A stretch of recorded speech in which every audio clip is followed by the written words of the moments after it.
Hello everyone, welcome to my channel. Let's learn with DA. Let's learn with DA. तो DA कौन है? मैं हूँ दीपिका। तो फिज़िक्स के 4 चैप्टर ख़त्म कर दिए और केमिस्ट्री भी जब मैंने स्टार्ट करी थी क्लास 10th की, वो मैंने स्टार्ट करवाई थी कार्बन एंड इट्स कंपाउंड मेरे स्टूडेंट की रिक्वेस्ट के ऊपर, ठीक है ना। तो क्योंकि कोई यहाँ पे किसी ने मुझे रिक्वेस्ट किया नहीं, इसलिए मैंने कार्बन एंड इट्स कंपाउंड पहले कर दिया।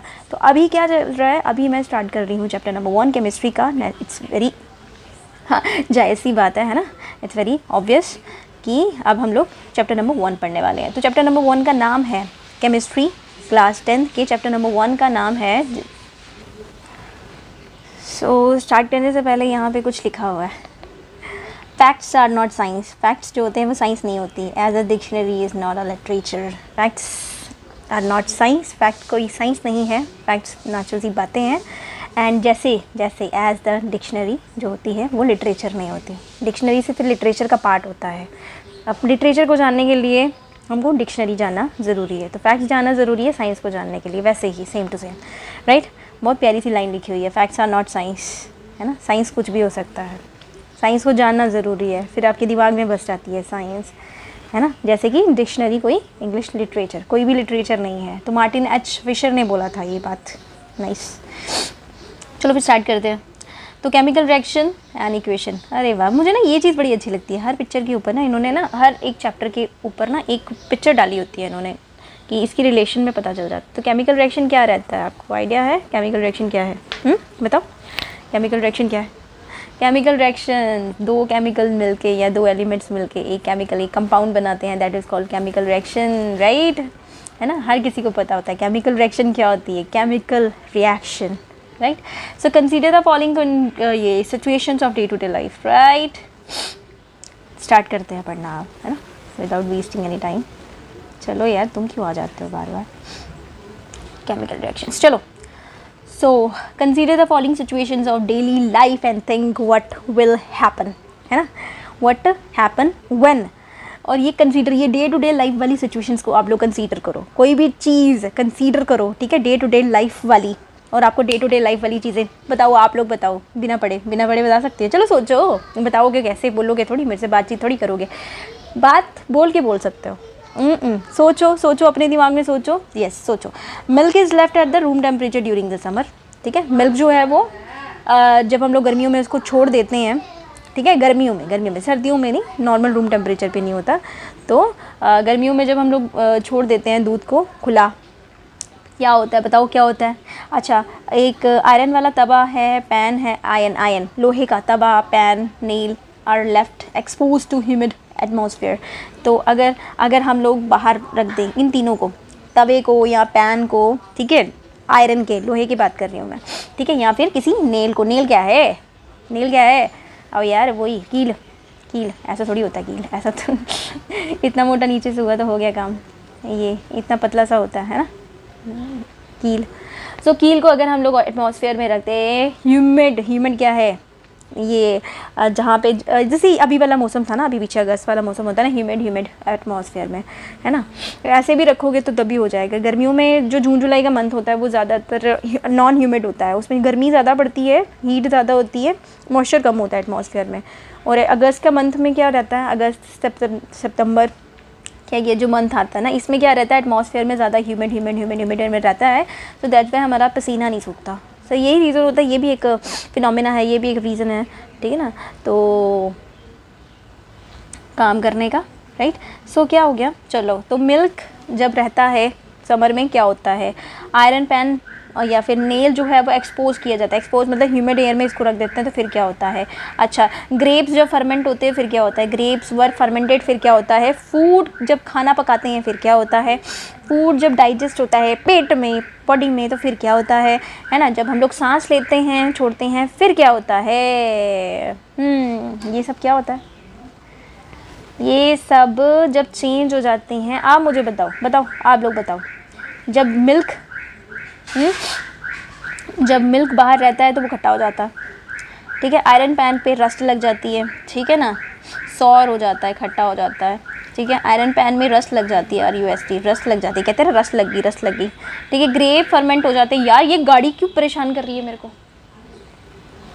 ग्रेप जब फर्मेंट हो जाते हैं तो फिर क्या होता है, ग्रेप फर्मेंट हो जाते हैं तो वाइन बनती है ना, फर्मेंटेशन से हम लोग वाइन बनाते हैं, है ना, अल्कोहल बनाते हैं। अल्कोहल पढ़ाया मैंने, पढ़ा दिया मैंने, अल्कोहल पहले ही पढ़ा दिया है मैंने, है ना। फूड जब खाना पकाते हैं तो पक जाता है, गीले से रॉ मटेरियल से पका हुआ खाना बन जाता है, वो पक जाता है, ठीक है, फिर वो रिवर्सेबल नहीं होती। और ये सारी की सारी जो सिचुएशंस है ना, ये रिवर्सेबल नहीं है, ये इरिवर्सिबल है, ठीक है। फूड जब डाइजेस्ट हो जाता है तो कॉम्प्लेक्स से क्या बन जाता है, कॉम्प्लेक्स फूड से क्या बन जाता है, इजी टू डाइजेस्ट बन जाता है। आपने डाइजेशन फर्स्ट चैप्टर पढ़ लिया होगा, लाइफ प्रोसेसेस पढ़ लिया हुआ है ना, लाइफ प्रोसेसेस बायो का फर्स्ट चैप्टर है, वो पढ़ लिया हुआ। जब हम लोग सांस लेते हैं तो सेकंड चैप्टर भी पढ़ लिया है, सेकंड नहीं है, फर्स्ट चैप्टर में ही है ये सब, तो फर्स्ट चैप्टर में ही है। तो वी रिस्पायर, हम लोग रिस्पिरेशन करना शुरू कर देते हैं, राइट। तो चलो फिर आगे चलते हैं। So in all situations, in the above situations, the nature and the identity of the initial substance, initial क्या होते हैं, पहले वाले substance, ठीक है ना, पहले वाले substance। So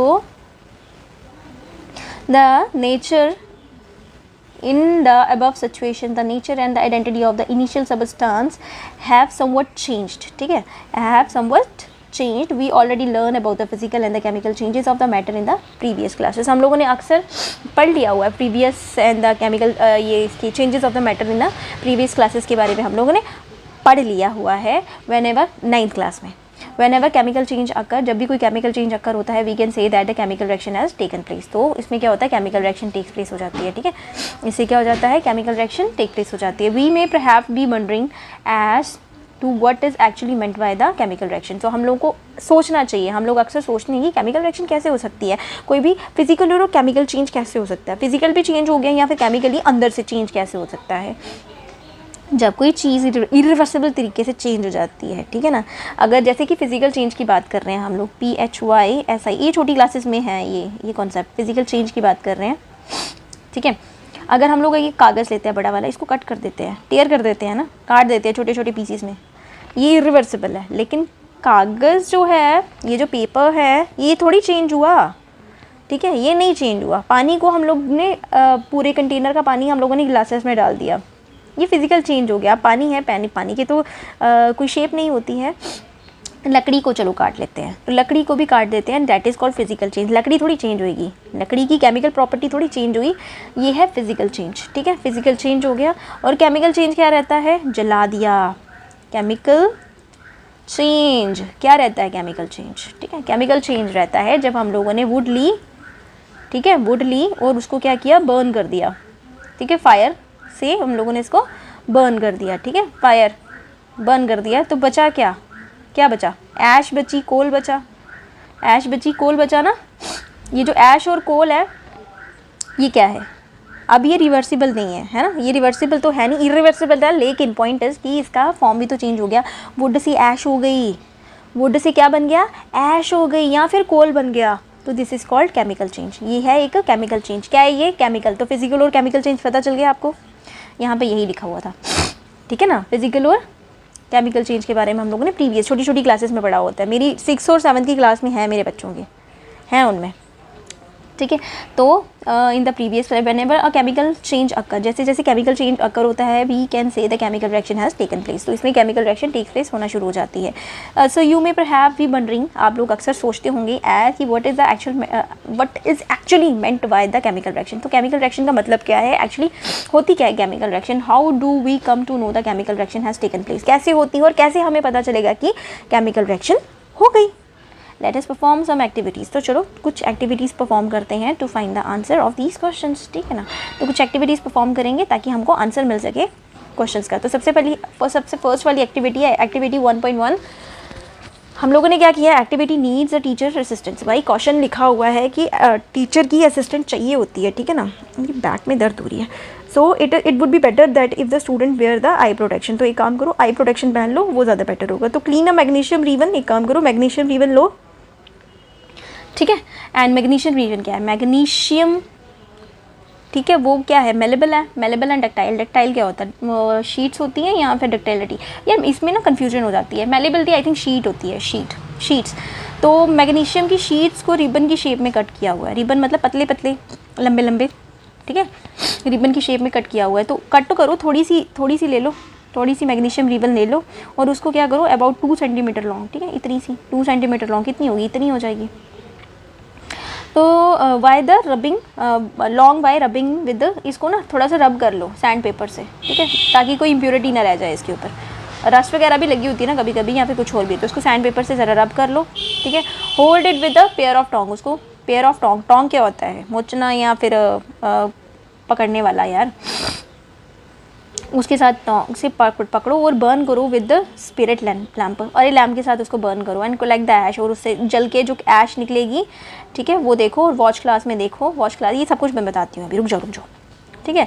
burn the magnesium ribbon and ये क्या है आगे, keep it far away from possible as you, अपनी आंखों से ज़रा दूर रखना, ठीक है। आपने क्या ऑब्जर्व किया, ये पता है 7th क्लास में भी है यही सेम एक्सपेरिमेंट, सबसे पहले बच्चों को यही सिखाते हैं, सबसे आसान वाला। तो ये रही आपकी पेयर ऑफ टोंग, जिससे आप मैग्नीशियम रिबन को कट कर सकते हो। बड़ा करूँ,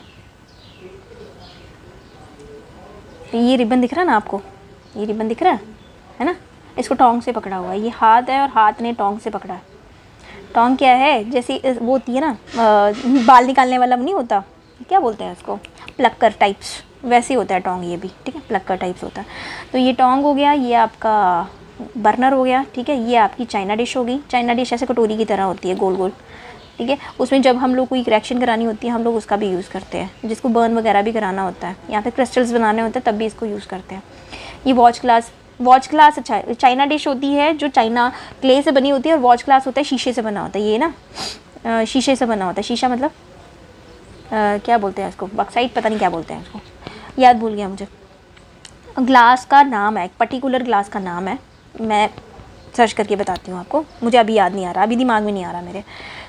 अभी जो ऐश, इसको जलाने से जो ऐश निकली, ये जो वाइट पाउडर है, ये जो वाइट ऐश आपको मिल रही है, ये क्या है, मैग्नीशियम ऑक्साइड। क्या है ये, मैग्नीशियम ऑक्साइड। क्या है ये, MgO, ठीक है, मैग्नीशियम ऑक्साइड। तो यहाँ पे केमिकल रिएक्शन हो रही है, यही बताने की कोशिश कर रहे हैं कि जब मैग्नीशियम को हम लोगों ने जलाया, ठीक है, ऑक्सीजन एयर के कांटेक्ट में आया मैग्नीशियम, ठीक है ना, तो एटमॉस्फेयर से एयर ले ली, O2 ले लिया, तो इससे इन दोनों के मिक्सचर से क्या बना, MgO। अब MgO2 की क्वांटिटी चेंज हो रही है, इसलिए 2 ले लो मैग्नीशियम और 2 टाइम MgO बन गया, ठीक है। क्वांटिटी का ऊपर नीचे कर सकते हैं। अब ये चीज़ सब क्या है, ये बैलेंसिंग है, अभी मैं सिखाऊंगी, ये कल सिखाऊंगी आपको बैलेंसिंग क्या होती है, ठीक ना, ये कल का टॉपिक है, ये आज हम लोग ये फिलहाल इंट्रोडक्शन कर रहे हैं, ठीक है ना। तो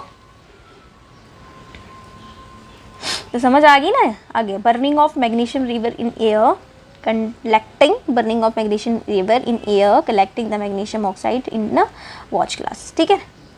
So you must be observed that the magnesium ribbon burn with the dazzling white flame, ठीक है ना। आप लोगों ने ऑब्जर्व किया होगा कि ये जो मैग्नीशियम रिबन है बर्न कर रही है, जल रही है with the dazzling white flame and change with the white powder, ठीक है। तो उसको वाइट पाउडर में कन्वर्ट कर रही है, ठीक है। डेजलिंग फ्लेम, बड़ी सुंदर सी फ्लेम आ रही है, डेजलिंग फ्लेम, तड़कती भड़कती फ्लेम आ रही है उसमें, ठीक है। तो डेजलिंग फ्लेम रिबन को बर्न कर रही है with the dazzling flame, white colour की फ्लेम आ रही है और उसको वाइट पाउडर में कन्वर्ट कर दिया इसको। This powder is called magnesium oxide, इसको बोलेंगे हम लोग मैग्नीशियम ऑक्साइड। मैंने रिएक्शन लिख के बता दिया आपको, है ना, इसी को बता रहा है, MgO, और हीट भी दिया है इसको, ठीक है। So it is formed due to the reaction between the magnesium and the oxygen present in the air, ठीक है ना। तो ये जो formed होगी, ये जो it is formed due to the reaction between magnesium and oxygen present in the air, ठीक है। So now activity second activity क्या बोल रही है, 1.2 take a lead nitrate solution in the test tube, ठीक है। lead nitrate solution हो test tube के अंदर, lead nitrate, Pb, lead होता है Pb, ठीक है, नाइट्रेट हो गया PbNO3 होगा शायद, NO2 या NO3 ले लो, देखते हैं आप, नीचे आ जाएगा, ठीक है। इसमें थोड़ा सा पोटाशियम आयोडाइड डालो, पोटाशियम हो गया K, आयोडाइड हो गया I, ठीक है। इसमें थोड़ा सा ये डाल दो, आपको क्या मिला तो देख लेते हैं क्या मिलता। फिर उसके बाद, ठीक है, तो उसके बाद क्या हुआ, take a few granules in the conical flask in the test tube, ठीक है। कुछ जिंक ग्रैन्यूल ले लो, जिंक Zn, ठीक है, जिंक ग्रैन्यूल ले लो किसी कोनिकल फ्लास्क के अंदर। कोनिकल फ्लास्क ऐसी होती है, ठीक है, कोनिकल फ्लास्क होती है ऐसी वाली, ठीक है। In the test tube and add dilute H2SO4, इसमें हाइड्रोक्लोरिक एसिड डालो, HCl डाल दो, ठीक है। या फिर H2SO4 सल्फ्यूरिक एसिड डाल दो इसमें, ठीक है। तो आपको क्या मिलेगा, ये जिंक ग्रैन्यूल डाल दिया और इसमें डाल दिया क्या ये क्या बोलते हैं इसको, सल्फ्यूरिक एसिड या फिर हाइड्रोक्लोरिक एसिड डाल दिया। तो handle the acid with care, ठीक है। तो एसिड को ध्यान से यूज़ करना, ऐसे डायरेक्टली नहीं डाल देना, ठीक है ना। तो do you observe anything happen around the zinc granule, zinc granule के आसपास कुछ महसूस हुआ आपको होता होता, बबल्स होना आना शुरू हो जाएंगे। Touch the conical flask, conical flask को ज़रा ना टच करके देखो, ठीक है, टच करो, देखो any change in the temperature हुआ कि नहीं हुआ, ठीक है। तो चेंज इन टेम्परेचर होगा, ठीक है। तो यहाँ पे ये कोनिकल फ्लास्क आ गई, ये मैं जो बार बार बता रही हूँ आपको, ये रही आपकी अच्छी सुंदर सी डायग्राम है। मेरी बनाई हुई डायग्राम आपको अच्छी नहीं लगेगी। कॉर्क, कॉर्क किस लिए होती है, ताकि हवा ना घुसे, ठीक है ना, पूरी तरह से एयर टाइट करने के लिए कॉर्क लगाते हैं हम लोग। जैसे वाइन की बॉटल्स पे भी कॉर्क होती है ना, उसको कॉर्क बोलते हैं, है ना। बायो में भी पढ़ लिया होगा, सेल की खोज कॉर्क से हुई थी, है ना, रॉबर्ट हुक ने सेल की खोज की। सो ये हो गया आपका H2 गैस निकल रही है जिंक ग्रैन्यूल को इसके अंदर एसिड के अंदर डालने से, सल्फ्यूरिक एसिड के अंदर डालने से जिंक ग्रैन्यूल को गैस निकली H2, वो हम लोगों ने कॉर्क के अंदर एक पाइप लगा के रखी है, उसके द्वारा बाहर निकल रही है, ठीक है। ये कोनिकल फ्लास्क है, ये डिल्यूट सल्फ्यूरिक एसिड है कि ये ग्लास ट्यूब है बीच में, कॉर्क के अंदर घुसाई हुई है, ठीक है ना। अगर मैं ऊपर से देखूँ, अगर ये कॉर्क है ऊपर से, तो ये छेद है, छेद के अंदर से पाइप निकल रही है, ये ऊपर वाला। अगर 3D शेप देखनी है तो इस तरह से आएगा ना इसका, है ना। तो यहाँ से पाइप निकली है और यहाँ से निकल रही है इस तरह से, राइट। चलो फिर हो गया, देख लिया ना आपने फिगर शिगर, ठीक है। Formation of hydrogen gas by the action of dilute sulphuric acid in on zinc के ऊपर, तो H2S ये गैस निकल रही है। अच्छा, तो फ्रॉम द अबव एक्टिविटी हम लोगों ने क्या सीखा, तो from the above 3 activities we can say that any of the following observation can be help to determine the chemical reaction has been taken place, ठीक है ना भाई। ऊपर वाली जो 3 एक्टिविटीज़ पढ़ी ना, इससे हमें ये पता चलता है कि अगर कुछ कंडीशंस, कुछ पर्टिकुलर कंडीशंस रहती हैं, अगर ये हमें दिखे तो मतलब केमिकल रिएक्शन हुई है, ठीक है ना, केमिकल रिएक्शन हुई है। जैसे कि state, change in the state, state क्या होती है, हमारे पास 3 तरह की स्टेट होती हैं, सॉलिड, लिक्विड एंड गैस, ठीक है।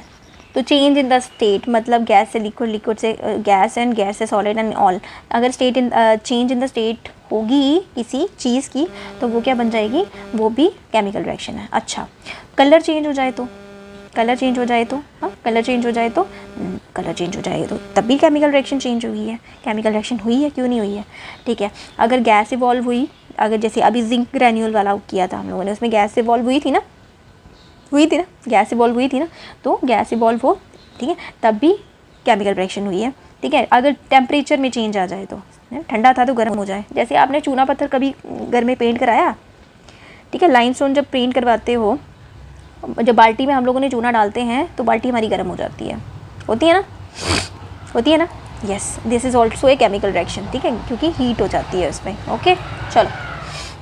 So as we observe the change around us, जैसे जैसे हम लोगों ने चेंज अराउंड अस हम लोगों ने देखे, आसपास देखते हैं, we can see that there is a large variety of chemical reaction taking place, ठीक है। बहुत सारी केमिकल प्रॉपर्टीज़ जो हैं वो टेक प्लेस होती रहती है हमारे आसपास। तो we will study about the various type of chemical reaction, हम लोगों ने स्टडी किया various type of chemical reaction and their symbolic representation in the chapter, ठीक है ना। तो अब हम लोगों ने उसको सिम्बॉलिकली रिप्रेजेंट भी करना है। सिम्बॉल क्या होते हैं, केमिकल रिएक्शन है, पूरा पूरा नाम थोड़ी ना लिखेंगे, हाइड्रोक्लोरिक एसिड, है ना, फिर जिंक, ऐसे थोड़ी लिखते रहेंगे, सिंबल की फॉर्म में लिखेंगे उसको, ठीक है। कंपाउंड का नाम भी सिंबल की फॉर्म में लिखेंगे। So their symbolic representation in this chapter हम लोग पढ़ेंगे। केमिकल इक्वेशन, केमिकल रिएक्शन क्या रहता है, हाँ, we will study about the various type of chemical reactions के बारे में पढ़ेंगे। चलो चलो चलो। तो केमिकल इक्वेशन क्या रहता है, केमिकल इक्वेशन क्या रहता है, केमिकल इक्वेशन होता है एक्टिविटी 1.1 है, can be describe as activity, ये जो 1.1, सो मेरे आसपास का शोर, केमिकल इक्वेशन क्या रहता है, चलो केमिकल इक्वेशन पढ़ते हैं। तो एक्टिविटी है 1.1 हम लोगों ने डिस्क्राइब कर लिया, जब मैग्नीशियम रीवन को गर्म किया गया, बर्न किया इन ऑक्सीजन के अंदर, it get converted into magnesium oxide, ठीक है, वो मैग्नीशियम ऑक्साइड में कन्वर्ट हो गई। So this description of the chemical reaction in this in a sentence form a quite long. तो ये जो डिस्क्रिप्शन थी केमिकल रिएक्शन में, थोड़ी ज़्यादा नहीं लंबी हो जाएगी। अभी बात कर रहे थे हम लोग, मैग्नीशियम लिखेंगे, Mg लिखेंगे, Mg की जगह मैग्नीशियम लिखो प्लस ऑक्सीजन लिखो प्लस मैग्नीशियम ऑक्साइड, थोड़ा ज़्यादा लंबा नहीं हो गया? तो इतना लंबा कहाँ लिखते रहेंगे भाई, वेले थोड़ी बैठे हैं, है ना। थ्योरी थोड़ी है, थ्योरी का पेपर थोड़ी है, साइंस का पेपर है। तो साइंस में थोड़े से सिंबल का यूज़ कर सकते हैं हम लोग, राइट। तो साइंस में सिंबल का यूज़ करेंगे तो ये है मैग्नीशियम, रिबन को हम लोग शॉर्ट में लिखेंगे Mg, है ना। तो ये तो अभी फ़िलहाल के लिए ये इक्वेशन है, इंग्लिश में लिखोगे तो इक्वेशन है, ठीक है ना। इसको सिंबल की फॉर्म में लिखोगे तो रिएक्शन हो जाती है। चलो अभी मैंने पहले ही बता दिया।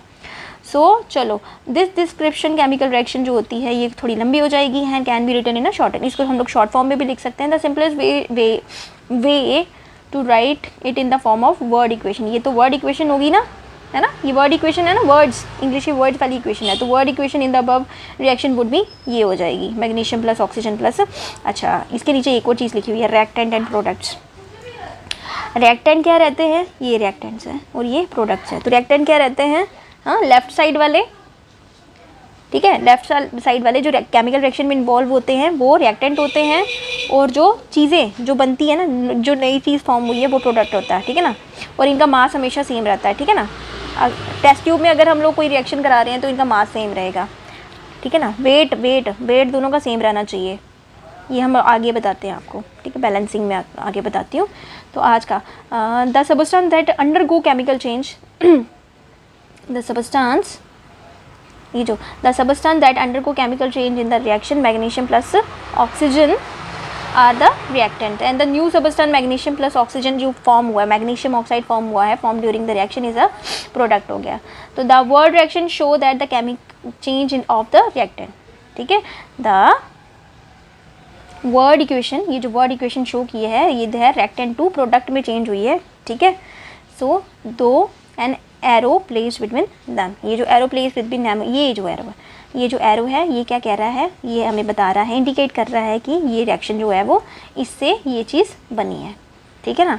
The reactant are written in left side, reactants ये लेफ्ट साइड में लिखा, इसमें प्लस का साइन जिसमें दिया हुआ है, and similarly the product written in the right side, वो राइट साइड में लिखा हुआ है, ये प्रोडक्ट है, ठीक है ना। जो चीज़ बनती है वो प्रोडक्ट होता है, याद रखेंगे।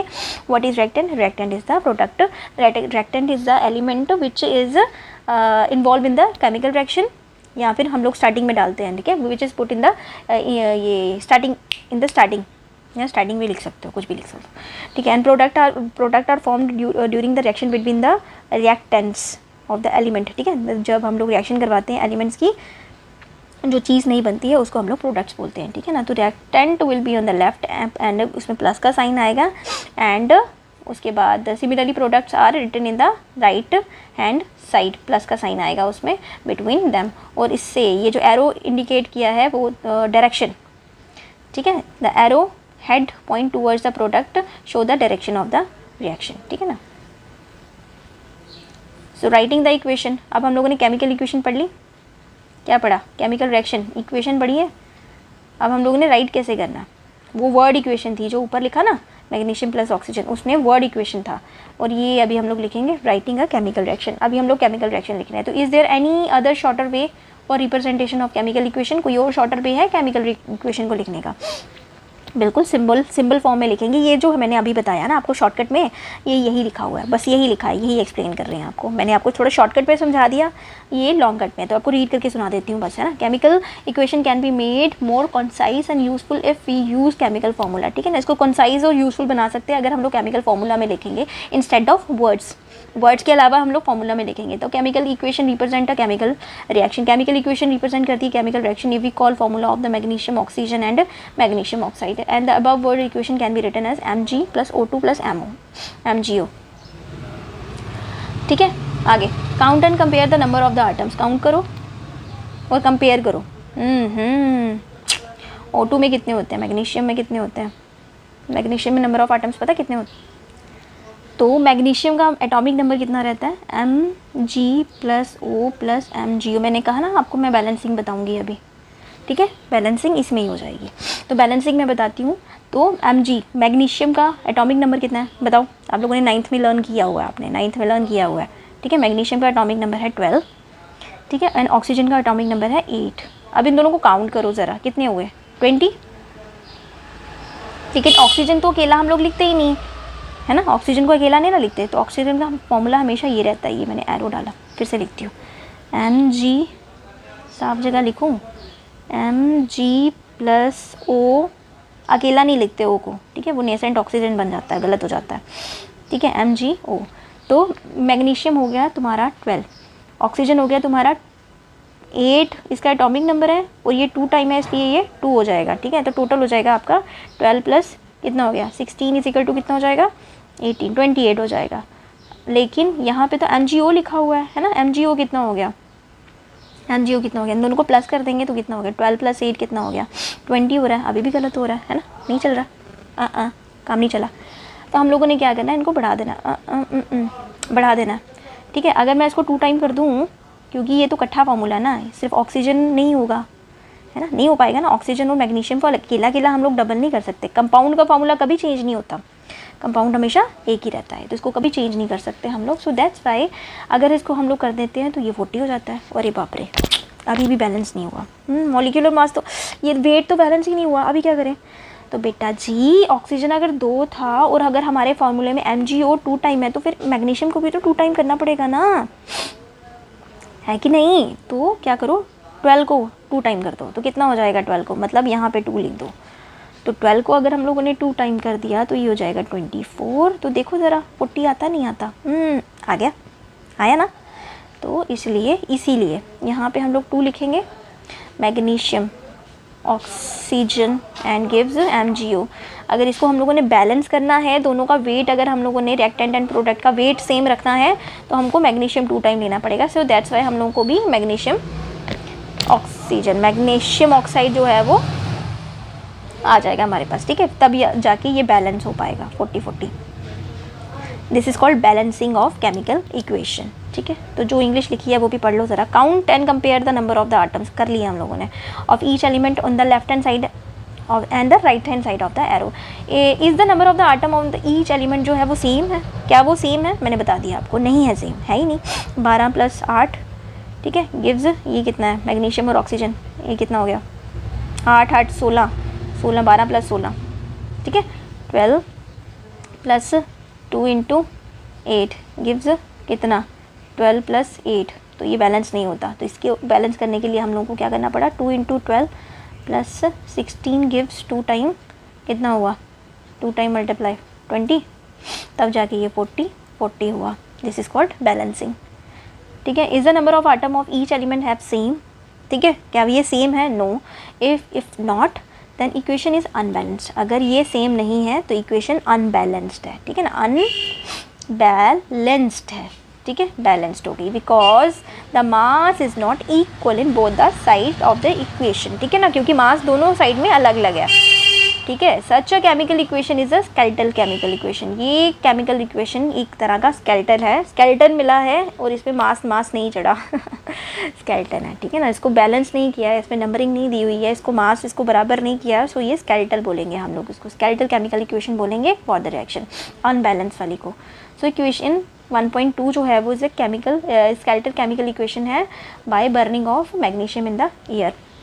ये जो मैंने अभी आपको शॉर्टकट में समझाया था ना, ये इन्होंने थियरी में लिखा हुआ है। अब थियरी नहीं समझ आती अच्छे से हर किसी को, तो जैसे मैं समझा रही हूँ वैसे आपको अच्छे से समझ आ जाएगा, ठीक है ना। मैं एक ना सिंगल क्लास भी लाऊंगी, जैसे आपके पेपर होने वाले होंगे ना, तो मैं एक क्लास जो है ना, एक सब्जेक्ट, एक चैप्टर जो है ना, वो एक दिन में पूरा रिवाइज़ करवा दूँगी। बस आपको मुझे बोलना पड़ेगा, आपको मुझे करना पड़ेगा, लिखना पड़ेगा आपको नीचे कि मैम एक बार रिवाइज़ करवा दो, ठीक है। So recall the law of conservation of mass. Law of conservation of mass क्या बोलता है, बैलेंस केमिकल इक्वेशन।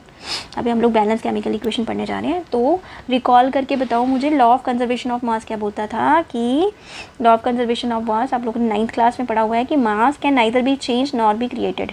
मास को हम लोग चेंज नहीं कर सकते, ठीक है, ना ही उसको क्रिएट कर सकते हैं, ना ही डिस्ट्रॉय कर सकते हैं।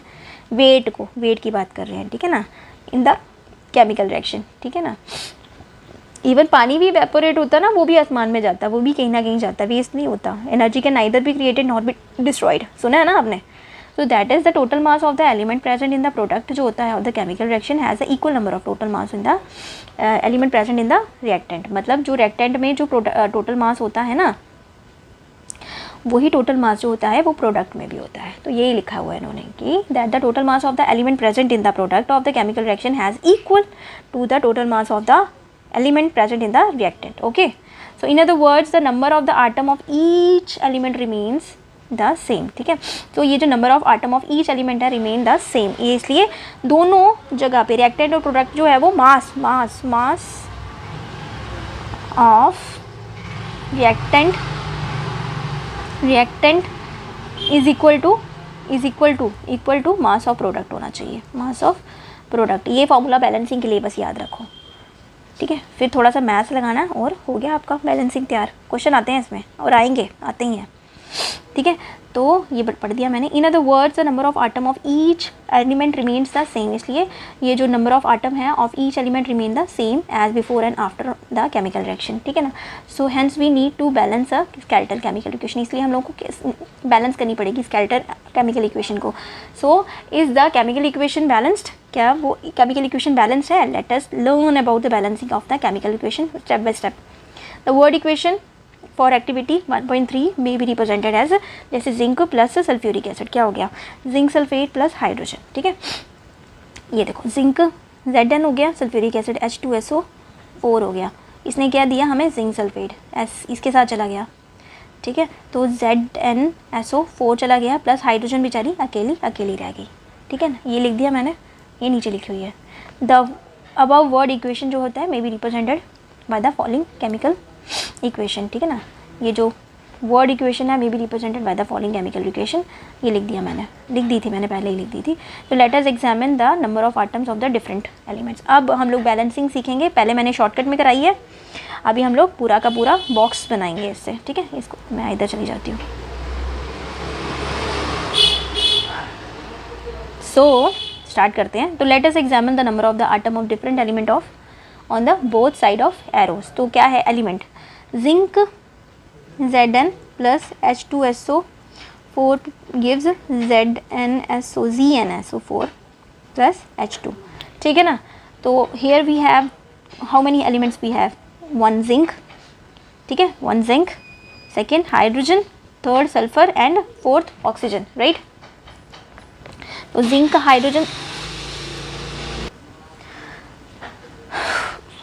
Hydrogen sulphur and oxygen.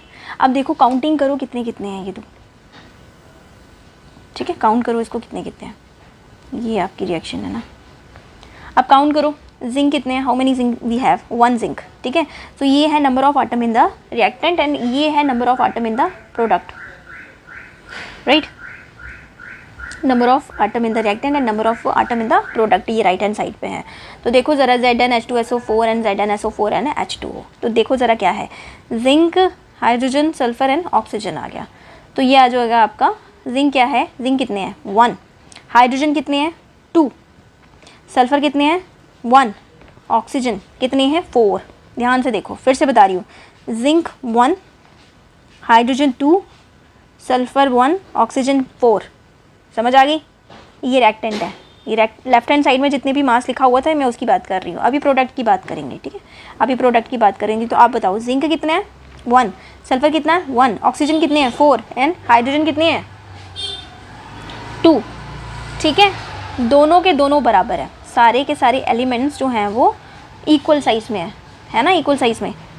ये भी इक्वल है, ये भी इक्वल है, ये भी इक्वल है एंड ये भी है। हम लोगों को प्रोडक्ट और मास जो है वो बराबर करना है, हमारा ये जो ये रिएक्टेंट और प्रोडक्ट बराबर करने हैं। तो ये हो गए यार, ये मेरे आसपास कुछ ज़्यादा ही शोर आता है, गॉड।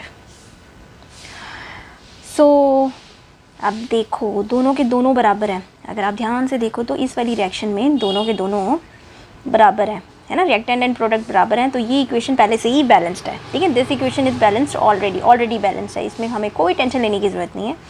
तो ये इक्वेशन फर्स्ट पहले से ही बैलेंस्ड है। जब रिएक्टेंट एंड प्रोडक्ट इक्वल होते हैं सारे एलिमेंट्स पर, ठीक है, वो क्या होती है? वो बैलेंस होती है, ठीक है। So as the number of the atom of each element is same on the both side, ठीक है, as the number of atom of each is same on the both side the arrow के आसपास दोनों, वो balanced chemical equation होती है। तो definition of balance chemical equation भी निकल गई कि number of atom of each element is the same on both side of arrow is called is balance chemical equation होती है। तो नाउ चलो एक और ट्राई करेंगे, एक और एग्जांपल ट्राई करेंगे। Let us now try to balance the chemical equation. चलो एक और केमिकल इक्वेशन को हम लोग ट्राई करते हैं टू बैलेंस। क्या है? Fe plus H2O gives Fe3O4 plus H2। यहाँ पे देखो, अगर आप ध्यान से देखोगे तो फिर से हम लोग बॉक्स बनाएंगे, ठीक है। ये आगे एलिमेंट्स, ठीक है, ये आ गया रिएक्टेंट, नंबर ऑफ आटम, ये number of atoms of reactant मैं शॉर्ट में लिख रही हूँ, ठीक है। Reactant REACTANT, product PRODUCT, number of atoms in the product. तो हमारे पास कितने प्रोडक्ट्स आ रहे हैं, आटम्स आ रहे हैं, देखो ध्यान से। फेरस एक हो गया 1, हाइड्रोजन एंड ऑक्सीजन हो गया, है ना, 3 आ रहे हैं, 3 है। तो रिएक्टेंट में फेरस कितनी है 1, हाइड्रोजन कितनी है 2 एंड ऑक्सीजन कितनी है 1, ठीक है 1, यही है। एंड प्रोडक्ट में देखो फेरस 3 है, ऑक्सीजन कितनी है 4 है एंड हाइड्रोजन कितनी है 2। ये बैलेंस्ड है? No, this is not balanced, ठीक है। ये अनबैलेंस्ड केमिकल इक्वेशन है, ये अनबैलेंस्ड है, तो इसको हम लोग बैलेंस करना है। बैलेंसिंग सीखनी है ना, बैलेंसिंग सीखनी है ना, तो सीखो फिर, चलो सिखाते हैं। अब फेरस अकेला है, अगर मैं इसको 3 कर दूँ तो चलेगा क्या? अगर मैं इसको 3 कर दूँ तो चलेगा? तो अगर यहाँ पे 3 किया रिएक्शन में तो यहाँ पे भी करना पड़ेगा, तो 1 × 3 कितना हो जाएगा? कितना हो जाएगा? अरे हाँ ठीक है, 1 × 3 यार प्लीज़।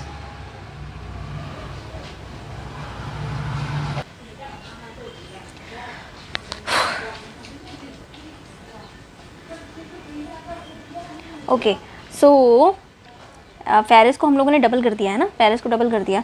अभी हाइड्रोजन जो है वो बराबर है, हाइड्रोजन तो बराबर दिख रहे हैं, लेकिन ऑक्सीजन का झोल लग रहा है, ऑक्सीजन का। ऑक्सीजन को क्या करेंगे अब, तो इसको डबल करना पड़ेगा हमको, ऑक्सीजन का चक्कर है। तो ऑक्सीजन यहाँ पे 4 टाइम है, तो इसको भी तो 4 टाइम करना पड़ेगा। लेकिन अगर हम लोग देखो, ध्यान से देखो इस इक्वेशन को, ठीक है, यही कह रही है ना ये इक्वेशन, Fe3O4 + H2। अगर हम लोग हाइड्रोजन को, अगर हम लोग H2O, क्योंकि ऑक्सीजन H2O में है, अगर हम लोग इसको कितने टाइम 4 टाइम कर देंगे तो फिर हाइड्रोजन पे भी तो असर पड़ेगा ना। तो हाइड्रोजन 8 नहीं हो जाएंगे, है ना, हाइड्रोजन 8 हो जाएंगे। तो हाइड्रोजन 8 हो जाएंगे तो कोई चक्कर नहीं, यहाँ पे तो हाइड्रोजन अकेला है ना, है ना। तो H2 है, H2 को 2 को कितनी के साथ मल्टीप्लाई करेंगे तो 8 आएगा, 4 के साथ। तो हाइड्रोजन को भी 4 टाइम कर देते हैं, एंड फेरस को वैसे भी मैंने 3 टाइम कर ही दिया था, ठीक है ना। तो यहाँ पे ये बैलेंसिंग हो गई, ठीक है। बिना बॉक्स लिए भी, देख के भी आप बैलेंसिंग कर सकते हो। अगर आपको समझ आ गई है ये बैलेंस करना, लॉ ऑफ कंजर्वेशन ऑफ मास समझ आ गया कि रिएक्टेंट एंड प्रोडक्ट के जो ये मासेज है वो बराबर करने हैं हम लोगों ने एलिमेंट के मास, तो कोई टेंशन नहीं है, तब आपको बैलेंसिंग आ गई, ठीक है। तो 3 × 1 हो गया, क्या आ गया, ये आपका फेरस 3 टाइम कर दिया हम लोगों ने। बाद में हम लोगों ने H2O, हाइड्रोजन जो है वो कितना टाइम हो गया 4 टाइम, 8 हो गया, है ना।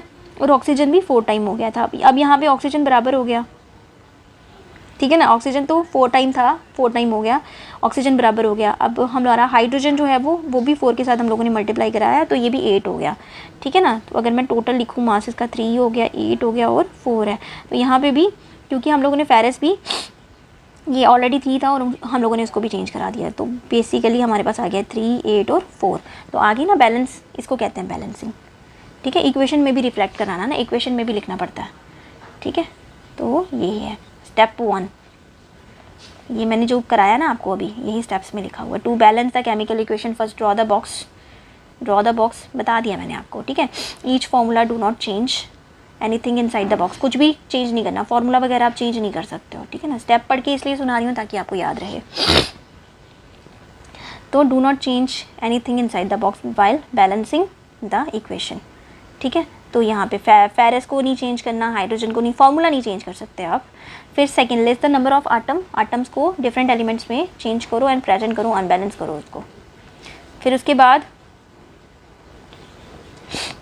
बाद एलिमेंट ले लो, एलिमेंट लो, इसको लिखो, उसके बाद इसको करो। मैंने बता दिया इसको, ये मैंने समझा दिया आपको। अगर आपको अच्छे से समझ आ गया होगा तो आई नो यही चीज़ लिखी है, जो मैंने स्टेप्स, जो मैंने पहले बताया ना वही स्टेप्स में लिखा हुआ है, ठीक है। स्टेप 3 में क्या लिखा हुआ है, it is offer convenient to start the balancing with compound containing the god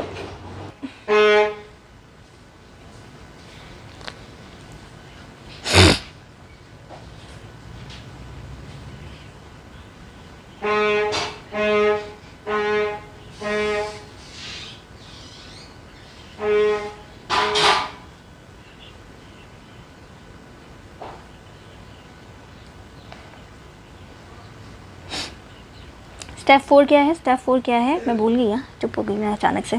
step 4 क्या है, फेरस और, कब किया मैंने ये पंगा, 3954 पे। ओ गॉड, ये हाइड्रोजन और फेरस को एटम जो है वो स्टिल नॉट बैलेंस, ये सब यही लिखा हुआ है थियरी में, क्यों पढ़ रही हूँ ये। पिक एनी ऑफ दीज ये elements and proceed further, let us balance करो hydrogen atom in the partially balance equation, यानी ये जो हो गया इक्वलाइज हो जाएगा ना नंबर ऑफ, ये पढ़ लेना खुद ही, बकवास है, बकवास नहीं है, मैंने समझा दिया आपको शॉर्टकट में, इसको करने की ज़रूरत नहीं है। तो स्टेप 4 में हम लोगों ने क्या किया, हाइड्रोजन को क्या किया, बढ़ा दिया, उसको बढ़ाने के लिए हम लोगों ने पानी को बढ़ाने के लिए हम लोगों ने हाइड्रोजन की क्वांटिटी भी बढ़ा दी, ठीक है।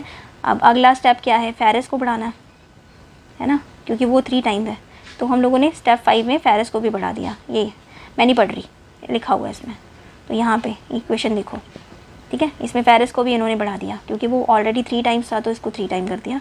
उसके बाद हम लोगों ने चेक करना है कि बैलेंस है कि नहीं, तो बैलेंस करो, देखो ज़रा, फेरस भी 3 आ गए, हाइड्रोजन भी 4, हाइड्रोजन में 4 हाइड्रोजन है, नहीं 8 हाइड्रोजन है, 4 ऑक्सीजन है, तो यहाँ पे भी हो गया 8 हाइड्रोजन 4 ऑक्सीजन 4 ऑक्सीजन, ठीक है, right. So the number of the atom on both the side of the equation are equal है, तो now this equation is now balanced है, this method of the balancing chemical equation is called heat and trial method, इसलिए इसको heat and trial method बोलेंगे।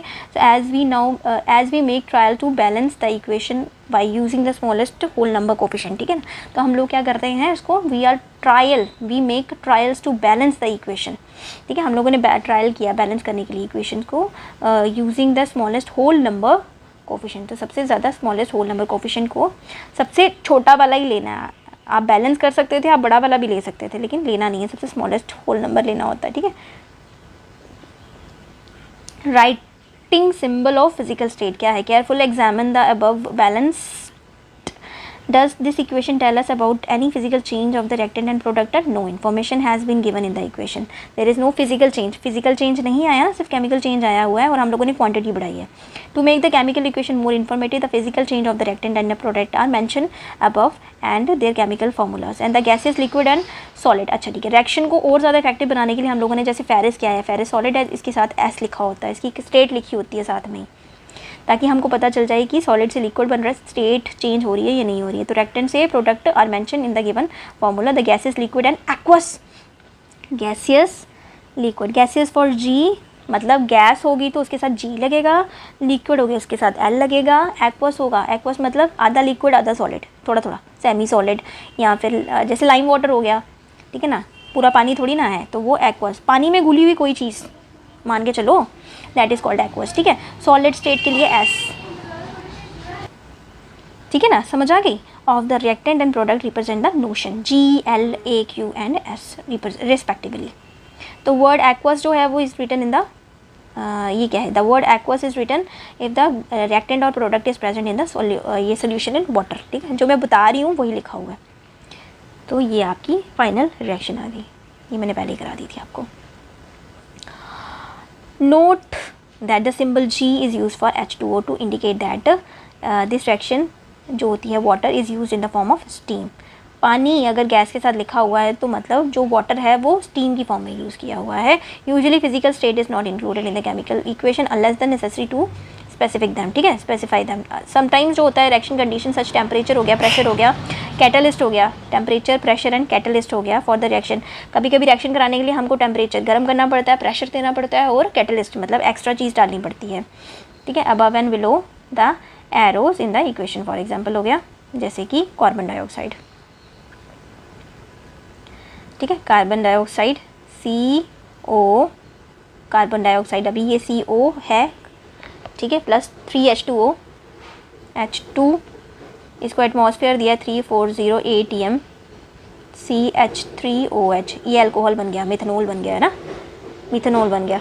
तो ये क्या है, ये CO क्या है, गैस है, हाइड्रोजन गैस है, इसको CH3OH करना है और ये एक लिक्विड फॉर्म में है, ठीक है, अल्कोहल लिक्विड फॉर्म में रहती है, उसका एटमॉस्फेयर इसको प्रेशर भी दिया, ठीक है। तो अभी हाइड्रोजन हमारे पास कितने हैं, 3 + 1 कितना हो गया, 4 हो गया ना, तो यहाँ पे हाइड्रोजन अकेला है, इसको भी तो 4 बना सकते हैं, है ना, होगी बैलेंसिंग, ठीक है। एक ग्लूकोज वाली रिएक्शन जो आप regular day to day life में देखते हो ना, है ना, क्या रिएक्शन है, सिंपल रिएक्शन लिखते हैं, चलो, CO2 + H2O give C6H12O6 plus O2 plus H2O। ठीक है, इसको बैलेंस कैसे करेंगे, बिना बॉक्स के करते हैं। ठीक है, कार्बन जो है यहाँ पे 6 है, कार्बन 1 है। ठीक है, इट्स वेरी नेचुरल कि हम लोग यहाँ पे 6 है और कार्बन को हम लोग 6 ही लिखेंगे, लेकिन ऑक्सीजन हमारे पास कितना हो गया यहाँ पे 12 है ना, 6 × 2 12 हो गया। तो ऑक्सीजन यहाँ पे कितना है, एक्सक्यूज़ मी, यहाँ पे 6 है। ठीक है ना, ऑक्सीजन यहाँ पे भी है, यहाँ पे भी है और यहाँ पे भी है, बैलेंस नहीं हो पाएगा, है ना। तो कितना हो गया 6 + 2 6 + 2 + 1 कितना हो गया 9 हो गया। अभी भी बैलेंस नहीं है, यहाँ पे हम लोग चेंज नहीं करेंगे। ठीक है, यहाँ पे हम लोग नो चेंज करेंगे। हम ऑक्सीजन को चेंज कर सकते हैं क्योंकि यहाँ पे ऑक्सीजन हमारा बढ़ गया है। ऑक्सीजन कितना हमारे पास यहाँ पे तो 12 हो गया, 12 + 1 हो गया। ठीक है, यहाँ पे ऑक्सीजन का चक्कर हो रहा है, तो हम लोग क्या करेंगे, अभी ऑक्सीजन को यहाँ पे 6 टाइम कर देते हैं। ठीक है, अब ये जो बड़ी इक्वेशन होती है उसके लिए आप बॉक्स बना लो। ठीक है, यहाँ पे हाइड्रोजन को हम लोग को 6 टाइम करना पड़ेगा एंड यहाँ पे 12 टाइम हाइड्रोजन करना पड़ेगा। ठीक है, अगर आपको बॉक्स बनाना है तो बना लो। ठीक है, बेटर है। अगर नहीं आपको याद रह रहा है बच्चे, तो आप बेटर होगा बॉक्स बनाओ। ये एलिमेंट्स हो गया, ये रिएक्टेंट हो गया, ये प्रोडक्ट हो गया। ठीक है, तो ये आ गया कार्बन, ऑक्सीजन एंड हाइड्रोजन, 3 ही है दिख रहे हैं मेरे को। ठीक है, रिएक्टेंट में आया आपका ऑक्सीजन, यहाँ पे मैं ये नहीं ले रही, इसको अभी भूल जाओ। ये जो बैलेंस की हुई है ना, इसको भूल जाओ। अभी हम लोग सिर्फ और सिर्फ अनबैलेंस वाली रिएक्शन ले रहे हैं। तो ये आपका आ गया, कार्बन हो गया 1 टाइम, ऑक्सीजन कितना है 2 + 1। ठीक है, 2 कार्बन डाइऑक्साइड के साथ है और 1 हाइड्रोजन के साथ है, और हाइड्रोजन कितनी है 2 टाइम, और प्रोडक्ट में कितना है 6, कार्बन 6 है, हाइड्रोजन कितने हैं हमारे पास, यहाँ पे 12 है, यहाँ पे 2 है, 12 + 2। ठीक है, एंड ऑक्सीजन कितने हैं हमारे पास, ऑक्सीजन है, ऑक्सीजन लिख दिया ना, हाइड्रोजन, अरे मैंने हाइड्रोजन का लिख दिया यहाँ, ये हाइड्रोजन था ना, 12 + 2 है ना। अब ऑक्सीजन देखो, यहाँ पे 6 है, यहाँ पे 2 है, यहाँ पे 1 है, 6 + 2 + 1, इसको बैलेंस करेंगे अभी हम लोग। कार्बन को बैलेंस करने के लिए तो डायरेक्ट 6 लगाना पड़ेगा, लेकिन अगर हम लोग कार्बन को 6 लगाएंगे तो ऑक्सीजन भी अपने आप ही 6 हो जाएगा। ठीक है, तो ये आ जाएगा 12। अभी भी बैलेंसिंग नहीं हुई। अभी हाइड्रोजन हमारे पास बहुत ज़्यादा है, 12 + 2 है। अगर हम लोग ऑक्सीजन को ज़्यादा करना है, हम लोग ऑक्सीजन को डायरेक्टली 6 कर सकते हैं, है ना। तो ये जो 2 वाला था, इसको हम लोग 6 के साथ मल्टीप्लाई कर देंगे। ठीक है, यहाँ पे 12 हो जाएगा। इस वाले को चेंज नहीं करना है ना, इस वाले को चेंज नहीं करना है, ये वाला चेंज हो जाएगा। एंड अभी इसको भी करना पड़ेगा, H2O। हाइड्रोजन को चेंज नहीं किया था ना हम लोगों ने अभी, तो हाइड्रोजन कितनी है 12 है ना, 12 यहाँ पे 12 + 2। अगर हम लोग यहाँ पे ऑक्सीजन को चेंज करेंगे तो हमको हाइड्रोजन चेंज करनी पड़ेंगे, पहले कर लेते हैं। ठीक है ना, तो अगर हम लोग ऑक्सीजन को और ज़्यादा मुझे चेंज करना है, तो यहाँ पे मेरे को बैलेंस करने के लिए यहाँ पे ऑक्सीजन को 12 के साथ मल्टीप्लाई करना पड़ेगा, है ना। ओ गॉड,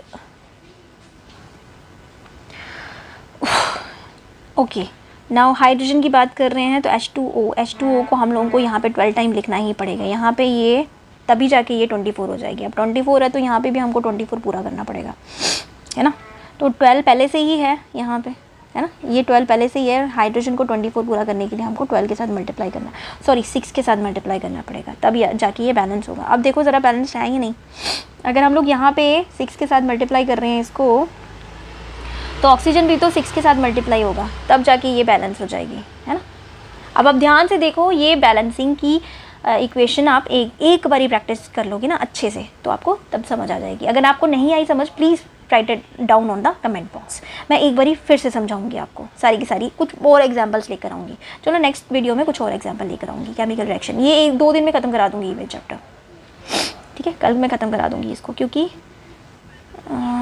ये कुछ क्वेश्चंस हैं। हाँ, यहाँ पे बैलेंसिंग ख़त्म हो गया ना, तो ये बैलेंसिंग वाले कुछ क्वेश्चन है, ये मैं आपको करवा सकती हूँ, लेकिन अभी मैं केमिकल रिएक्शन कराऊंगी। ये मैं करवा देती हूँ कल, ये करा दूँगी। ठीक है, ये मैं आपको कल करा दूँगी। ओके, सो ख़त्म करते हैं अब क्लास। 50 मिनट की क्लास हो गई है, तो मिलते हैं कल। टाटा, सी यू, सायोनारा, मिलते हैं दोबारा। एंड सेकंड क्या है, like, share, comment, subscribe, I hope आपने नहीं भूला होगा, प्लीज़ करके जाना, ऐसे मत जाना, ठीक है ना? Okay, so bye bye, take care, see you.